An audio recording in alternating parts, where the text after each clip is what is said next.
चुनाव चल रहा है। राहुल गांधी, प्रियंका गांधी 5 राज्यों में चुनाव प्रचार में जोर शोर से कांग्रेस को जिताने के लिए काम को लगे हैं। कांग्रेस को जिताने में बीजेपी को हराना।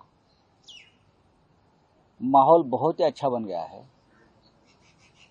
प्रधानमंत्री मोदी, गृह मंत्री अमित शाह जी सब लगे हुए हैं पूरी सरकार को लेकर। पूरा सरकार उतार दिया है।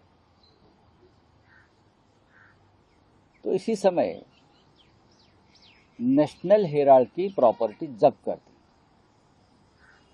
नेशनल हेराल्ड एक अखबार है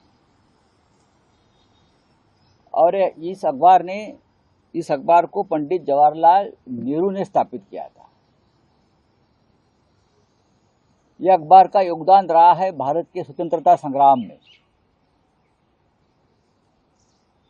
और देश के पहले प्रधानमंत्री नेहरू जी हो, उनका परिवार हो, कांग्रेस के सभी नेता हो, सभी उस अखबार से जुड़े हुए थे। महात्मा गांधी जी। अब ईडी हो या और कोई हो, प्रॉपर्टी जब्त कर ली है। कुछ केस होगा, हो सकता है। बीजेपी में भी ऐसे बहुत से है केसेस, लेकिन उनकी प्रॉपर्टी जब्त नहीं होगी। अब इकबाल मिर्ची की प्रॉपर्टी खुली की जाएगी। हमारे भी प्रॉपर्टी जब्त कर दी है। जिस घर में मैं रहता हूँ वो प्रॉपर्टी भी जब्त है। जो हमारे विरोधी है, जो हमारे खिलाफ प्रचार कर रहे हैं चुनाव में, वो सभी को इस प्रकार से आप परेशान करेंगे। लेकिन जो आपके वॉशिंग मशीन में आ जाएंगे, उनकी प्रॉपर्टी छूट जाएगी।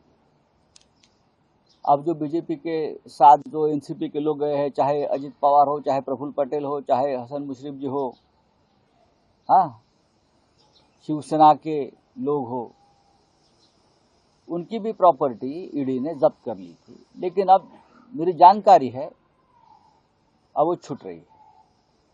हमारी नहीं छूटेगी, हमारे बच्चों की प्रॉपर्टी नहीं छूटेगी, अनिल देशमुख जी की प्रॉपर्टी नहीं छूटेगी, लेकिन जो बीजेपी के साथ है उनकी प्रॉपर्टी छूटेगी। अब ये नेशनल हेराल्ड का जो मामला है, ये राजनीतिक मामला है, पॉलिटिकल मामला है। आप हम सबको दबाना चाहते हो, हमारे आवाज दबाना चाहते हो, लेकिन इतना आसान नहीं है।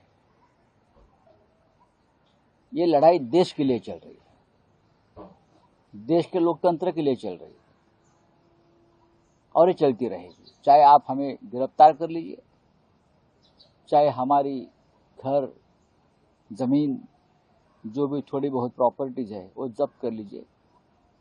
ब्रिटिश काल में यही होता था, उस वक्त भी यही होता था।